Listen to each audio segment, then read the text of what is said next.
Okay, go for it. You there? Yes. Hello. Okay. I'd like to introduce Larry from the United States who has multiple sclerosis. Welcome, Larry. Hi, how are you? Fine, thank you. Could you tell me when you first started to have MS symptoms? Well, I'm really not sure how far back it goes. It either goes back to 1991 or it goes back to the 1970s. But my first big definitive attack, which wasn't realized for a couple of years, was October of 1998.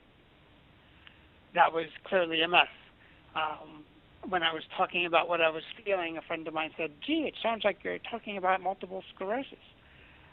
And so I was like, me? No way. How could I possibly have MS? So we found out what was triggering the ultimate attack, and it turned out to be chocolate.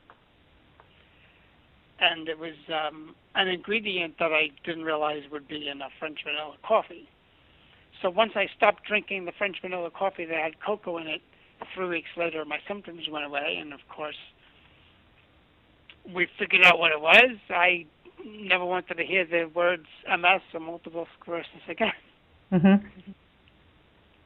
And then I had 5 attacks in 4 years, the worst being in March of 2002.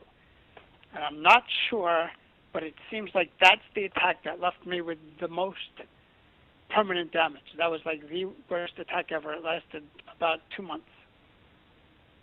And if the symptoms that were killing me finally went away, except for optic neuritis, you could pretty much look on any website for MS symptoms, and that's what I was experiencing. Mm-hmm. So I was going along, and I was kind of just existing. I didn't want to do the crab drugs. I didn't know what else to do.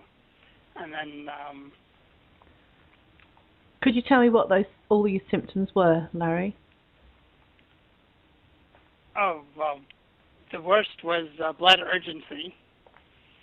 When it came to be around March of 2003, which was about a month before I started LDN, I would say that I was having to run to the bathroom every 20 minutes. And I couldn't ignore it. And of course, when I finally got there, not much came out, if anything at all. If I tried to ignore it, something came out for sure. It was torture. I couldn't go anywhere. I couldn't do anything. I went between my office and home, and I had to time all the bathroom stops. It was horrible. Sleeping was okay. I got a good couple of hours, but still, once I woke up, that was it. That was the biggest torture, and that seems to be the biggest symptom there is. Everyone seems to understand that one. Mm-hmm. We just had a bit of static there, Larry. I need you to say, oh, crumbs, I kept it in my mind. Never mind. Yeah, forgotten the phrase that we were going to cut in. Never mind, forget it. Because it's going to be edited, you see. I'll perhaps have to come back to you to re-record that little bit. What other symptoms were you having? Well, let's see. Restless Leg Syndrome was a biggie. That's one that stands out. I used to call it little anxiety attacks. And when I was having them, it was like I didn't know if it was fatigue or something I was doing wrong. But it was classic RLS. I just couldn't keep my legs still. And it's funny, I remember while I was growing up, I used to sit at the table either doing homework or eating, and my mother would always yell at me to stop my leg. What's wrong with my leg? Why am I so nervous? What's the problem? Mm-hmm. So that's why I'm saying that I could have had MS pretty much all my life, but 98 to 2002 were pretty classic cases of attacks. All the years prior were just questionable. But yeah, if it was just mild through that time until it really kicked into high gear, I've been dealing with it for quite a while.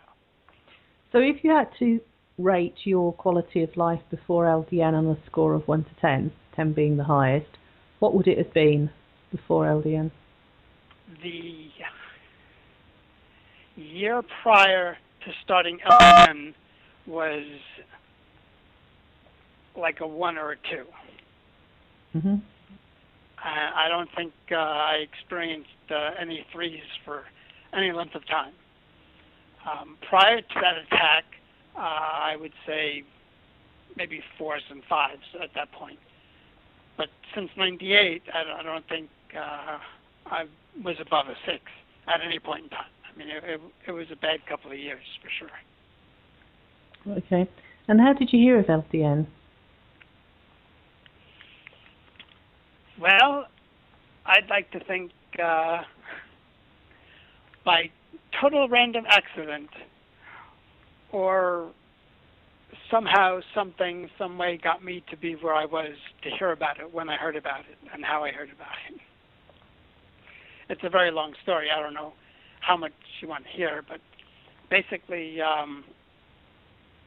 my computer setup was all taken down because of a foundation leak, and I had decided to set up the computer to check my emails because it was a good couple of days that I didn't have access to anything. So just before finishing up with all my emails, I went into the MS Watch chat room, which was a website back then. I believe it's no longer around. But it's the reason why the name of my Yahoo group is MS Watchers, because I was on MS Watch when I decided to create the group. So I went on there into the chat room, and I wanted to see if there was anybody I knew so I could let them know, to let other people know that my computers were down most of the time, and that I was okay. You know, the MS wasn't too bad, but I couldn't get online. And somebody was there named Steve, and all I saw was LDN. I'm on it 3 weeks, and I'll talk to you some other time. He was finishing up a conversation with someone else, and I said, wait a second, Steve, what's this LDN? So he told me about the LDN, and of course I didn't believe him. He gave me the website, and of course it's too good to be true. But it just so happened that it was 3 days before my next neurological visit, which is usually 3 to 6 months apart. So I read about it. I talked to him some more. I printed out everything. I brought it into my neurologist, and he said, I can't let you try this. You can't believe anything you read. I've never heard of this before. So I was pretty bummed out. He gave me the videos for all the crabs and told me, pick one, decide which one you want. It's like, yeah, okay.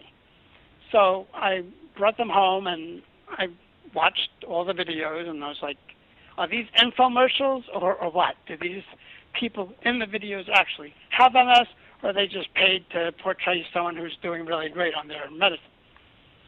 So I went back 3 months later, and this was January of 2003, to the neurologist, and he asked me which of the crabs I picked that would work for me. So I told him none of them.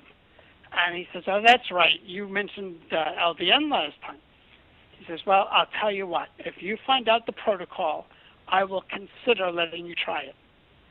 And then, of course, he tells me not to come back for 3 months. I didn't have a visit until April. So I go back to him in April, and he says, well, have you decided to take one of the crabs? And I was like, no, I want LDN. He goes, all right. Did you find out the protocol? So I told him that I wanted to start with 3 milligrams and once a day, and that was that.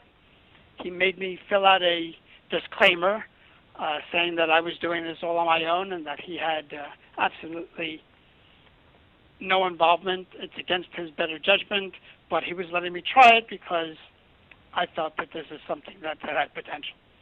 And I left there with a prescription, and I went home, and I was like, okay, now what do I do with this prescription? So I went on to the LDN Yahoo group and asked just that question, and within minutes, Joyce F. replied to me that I should call up Dr. Skip. The next day I called up Dr. Skips, And as they say, the rest is history. And what would you say LDN's done for you? Okay, go back to your scale of 1 to 10. Mm-hmm. I would say that the worst days that I've had since April of 2003 on LDN have been no less than a 6, which was consistently higher than my best days in the 2 or 3 years prior to starting LDN. Mm-hmm. So that should pretty much cover everything. I did a couple of times feel there were 10s. They didn't last too long, but I've gotten to 9s and 8s and 7s. But for the most part, all the MRIs I had prior to LDN had shown some sort of progression. One was only, 7 millimeters, but still 7 millimeters inside the brain. That's a pretty big stretch. All the MRIs that I've had since I started LDN have showed no progression. They said it was like looking at a picture of somebody who lost a finger. And no matter how many times you take a picture, the finger's still gone. But more of my finger didn't disappear. Mm-hmm. My doctors feel that LDN may have actually stopped my progression. We don't know for sure, but that's how it looks. What about your symptoms, Larry? How would you describe those now? Okay, well, within the first couple of days, my RLS went away. And for the most part, I am not bothered by RLS unless I'm extremely fatigued. And then I will get little twinges of it. But I would say compared to prior to LDN, and I'm talking about decades, the RLS has been totally changed by the LDN. Mm-hmm. Now, I also have some other concerns about allergies. Before I started LDN, so February or in March of 2003, I went to get my allergy tests redone. I had them done in like 1972, and I had a big list of things I was allergic to. And I figured if I avoided them, then I would do a lot better with the MS. That was other people's opinions. So in 2003, I got a list of allergies, which basically was the same list from 1972 plus a whole lot more. But while I was on LDN, I started feeling differently about things that I knew I shouldn't have been eating. But every now and then I figured, you can't avoid chocolate for the rest of your life. But I started to notice that I wasn't feeling anything from it like I usually do. So in September 2007, I went and I had the allergy tests redone. And I asked them if they were sure that this test was accurate, because the only thing that reacted on my arm for the food part of it was histamine, which always reacts. That's how they know that the test is working. So 4 years on LDN, all of my food allergies, pretty much basically anything I could put in my mouth, lima beans, tuna fish, chocolate, almonds, bananas, a whole lot of other things. I don't have the exact list. I have it in my story, larrytc.com/mystory, has a list of all my allergies and what has disappeared. So that really wasn't good enough for me. September of 2007, could be a fluke. All my food allergies are gone. I moved to Florida last year, and last month, May of 2011, I went back and had the allergy tests redone. I am still not allergic to anything that I can eat, and basically the environmentals are the same. I used to be allergic to grasses and trees, and now most of them are gone. I still have some allergies, but none of it bothers me anymore. The LDN just takes care of whatever comes my way. Mm-hmm. Well, that's amazing, isn't it? And what about your bladder? Well, within 11 days, it totally changed it. I have a habit of noticing when I go to sleep. Sometimes I have a stopwatch app that I hit the button when I go to sleep just to see how well my bladder does.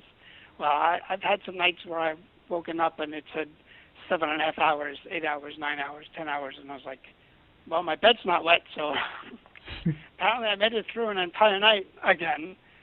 So I would say I don't think I've gotten these many hours of sleep prior to LDN, even before the MS started bothering me. I always had a bladder that filled up, had to go, that was it.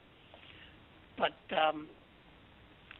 if nothing else, the bladder differences pre-LDN and LDN are amazing just by themselves. Mm-hmm. And is there anything else you'd like to add before we end, Larry? Well, I also have another two stories about my dad and my brother. Okay. Back in March of 2007, my father ended up in the hospital, and he was diagnosed with stomach cancer. They had told us that he had 6 months or less to live, and they would do chemo. They're not sure what it would do, but that's what their handbook says, chemo. So I worked with a doctor, and we did some blood tests and filled out all the forms and communicated back and forth with this doctor to start my dad on LDN. So he went on LDN, 1.5 for a week just to make sure there was no negative reaction, then 3.0 for a couple of weeks, and then up to 4.5. And I believe every Thursday it was, they did chemo. 6 months later, they did a CAT scan to see how my dad was doing, and they were totally shocked that his tumors had shrunk in half. So because of this, they stopped doing the chemo, because they've never seen tumors shrink in half on the chemo, so they stopped the chemo. They didn't know how my dad would do. You know, they've given him 6 months to live, and that's it. 3 months later, they examine him and they declare him in remission and stable.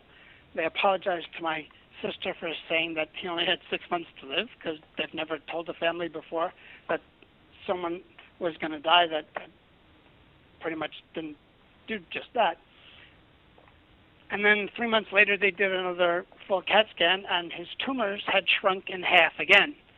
So he was on LDN now for 6 months only, and his tumors had shrunk in half again. Every CAT scan after that shows the tumors getting smaller and smaller. The last CAT scan that I heard about, they were almost gone. So from 6 months to live, it is now May 2011. We don't know how much longer he has, but anywhere beyond 6 months from March 07 is a bonus, right? Mm. Now, because my dad started this, my brother, who was diagnosed with sarcoidosis prior to this and was doing everything his doctors told him to do, his wife decided that I'm on LDN and my dad is on LDN, so he was going on LDN. So they called the same doctor that my dad was using, and my brother started LDN in May of 2007. My brother just turned 60, and he has gone back to playing softball on Sundays, which I couldn't play softball for many years now already. And he's 60, and he's playing softball, and he's dealing with the sarcoidosis and taking LDN. Well, that's amazing. Before I finish off, Larry, there were two things where we had some really bad static interference, and I need you to say the year prior to LDN, so that can be cut out and put back in where it's an awful screeching noise. And he gave me the videos of the crabs. That's another one. Well, let's do the first one first. Okay, yeah. The year prior to LDN. And the year prior to LDN. Thank you. And he gave me the video for the crabs.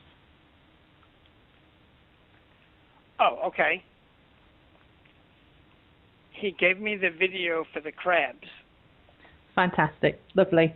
So, but the first one, I can't remember what it was because I didn't write it down. If that is it. Oh, yeah, just one more thing. What would you say to other people who are contemplating trying LDN? If you're thinking about trying LDN, personally, I think you should start at 3 milligrams and see how that works for you. You can try 4.5 milligrams after a couple of weeks or months on 3. and see if that works just as well. Otherwise, you can stay at 3. That's the dose that I'm at, and it seems to be a dose that Dr. Bahari was in his later years thinking could be a better dose than 4.5. Well, thank you very much for sharing your stories with us, Larry. I really appreciate it. Okay. Yeah, that was very interesting. It'd be interesting to see what you put together. Yeah.